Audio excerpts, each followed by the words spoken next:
Hello guides, welcome to my channel animal health care. मेरे जितने भी पशुपालक भाई हैं उन्होंने अपनी ज़िंदगी में कभी ना कभी तो अपने पशुओं को कीड़े मारने की दवाई खिलाई होगी। जी हाँ, हम मेडिकल लैंग्वेज में इसको डिवर्मिंग बोलते हैं। आज की हमारी इस वीडियो का टॉपिक रहेगा डिवर्मिंग। डिवर्मिंग क्या होता है, डिवर्मिंग क्यों करवाई जाती है और डिवर्मिंग न करवाने के कारण आपके पशु को क्या क्या बीमारियां लग सकती हैं और आपके पशु का क्या क्या नुकसान हो सकता है। आज की इस वीडियो में हम इस पर बात करेंगे। डिवर्मिंग को अन्य भी नामों से जाना जाता है, जैसे कि भेड़ों में इसको ड्रेंचिंग के नाम से जाना जाता है, इसको डिवर्मिंग के नाम से भी जाना जाता है, वर्मिंग के नाम से भी जाना जाता है और डिहेल्मिटिडेशन के नाम से भी जाना जाता है। जी हाँ, इस प्रकार डिवर्मिंग के कई नाम हैं और हिंदी में इसको कृमिकरण भी कहते हैं। अब तक हमने आपको बताया कि डिवर्मिंग क्या होती है। अब हम बताएंगे कि डिवर्मिंग क्यों करवानी आवश्यक है। हम जानते हैं कि हमारे पशुओं के अंदर, चाहे वो छोटा है चाहे वो बड़ा है, उनके अंदर कभी न कभी कीड़े अवश्य पैदा होते हैं, जो पेट के अंदर या लीवर के अंदर या अन्य शरीर के किसी हिस्से में फैलकर वहाँ इन्फेक्शन फैला देते हैं। इस इन्फेक्शन से जो बीमारियाँ पैदा होती हैं उसको पैरासिटिक डिजीज़ कहते हैं। तो अब हम आपको पैरासिटिक डिजीज़ के बारे में बताएंगे। भाई, पैरासिटिक डिजीज़ क्या होती है, उससे आपके पशुओं को क्या क्या नुकसान होते हैं और उन पैरासिटिक डिजीज़ के क्या क्या नाम होते हैं। शरीर के अंदर जितने भी परजीवी होते हैं, जिसको हम कीड़े बोलते हैं या वर्म बोलते हैं, उसको हम एंडोपैरासाइट्स बोलते हैं। इन एंडोपैरासाइट्स के अंदर जो शरीर के अंदर इन्फेक्शन फैलाया जाता है उसको हम एंडोपैरासाइटिक इन्फेक्शन बोलते हैं।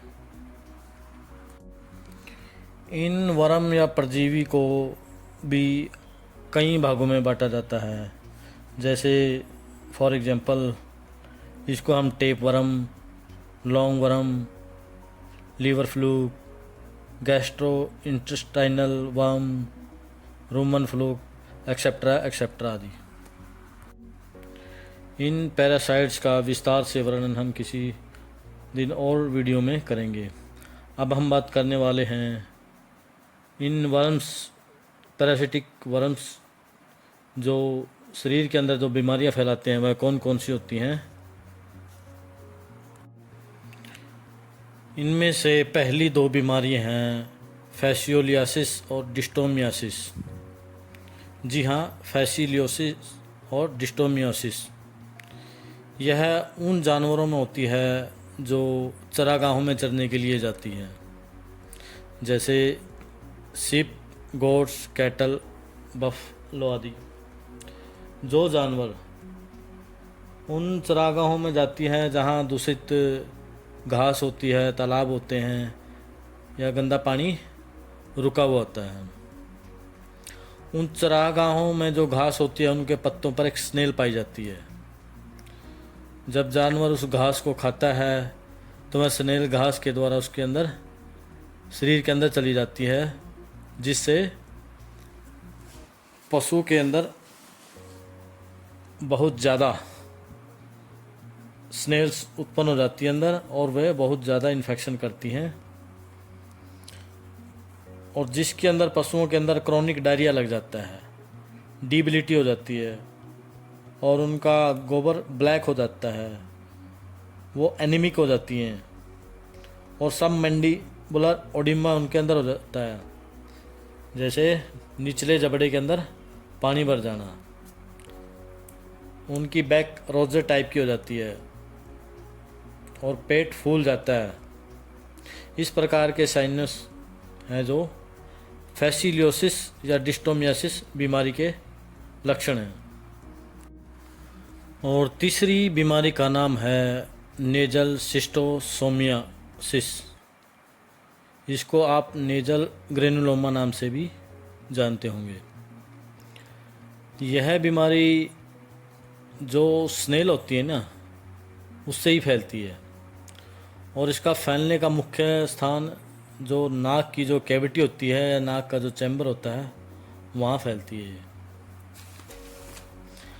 और इस बीमारी के अंदर जब पशु सांस लेता है और तो वह स्नोरिंग की आवाज़ करता है, यह इसका एक मुख्य लक्षण है। और उसको सांस लेने में तकलीफ़ होती है और उस जानवर की प्रोडक्शन पुअर हो जाती है।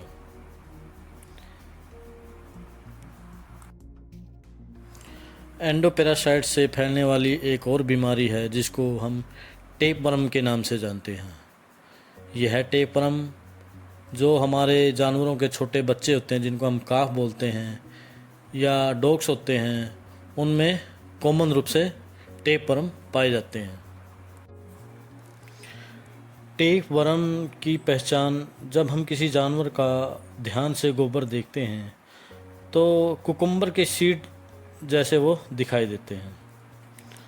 और कुत्तों में इसका एक मुख्य लक्षण यह भी है, जब कोई डॉग्स ज़मीन के ऊपर अपनी एनएस को रबिंग करता है या रगड़ता है, तो आप समझ जाना कि उसके अंदर टेपवर्म का इन्फेक्शन फैल चुका है। ऐसे कुत्तों के संपर्क में आने से यह जो टेपवर्म है वो मनुष्य में भी फैल सकता है। एक और बीमारी जिसको हम राउंड वर्म्स के नाम से जानते हैं, यह राउंड वर्म्स भी का असर ज़्यादातर यंग काव्स और डॉग्स में होता है। वैसे तो ये हर जानवर में पाई जाती है, लेकिन यंग काव्स और डॉग्स में इनका असर ज़्यादा होता है। इन वर्म्स का साइड इफ़ेक्ट यह होता है कि पशु को वर्मिनस ब्रोंकाइटिस हो जाती है और उसको निमोनिया होने का भी खतरा रहता है। अब हम बात करते हैं एक और पैरासाइट्स इन्फेक्शन फैलाने वाली बीमारी की, जिसको हम बोलते हैं हुकवर्म इन्फेक्शन इन डॉग्स। यह कुत्तों में, बिल्लियों में और जो जू के कार्निवोरस एनिमल्स हैं उसके अंदर मुख्य रूप से हुकवर्म पाए जाते हैं।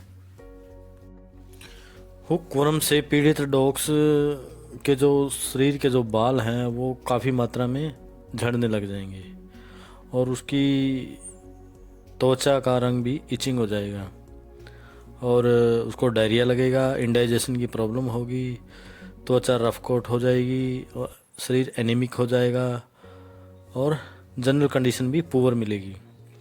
और उसको डायरिया लगेगा, ब्लैक फिशिस यानी काले रंग का उसका फिशिस आएगी और उसको डायरिया भी के साथ साथ डाइसेंट्री भी हो सकती है। और ये थे हुकवर्म के मुख्य लक्षण। अब हम बात करेंगे एक अन्य पैरासाइट्स इन्फेक्शन की जिसको हार्ट वर्म भी बोलते हैं और इसको फाइलेरियासिस भी बोलते हैं।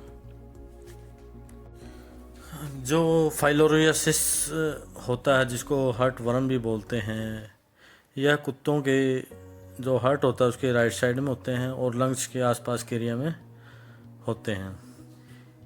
इस वर्म के जो लार्वे हैं वो मॉस्किटो की सहायता से डॉग्स में ट्रांसमिट होते हैं और इसके सिम्टम भी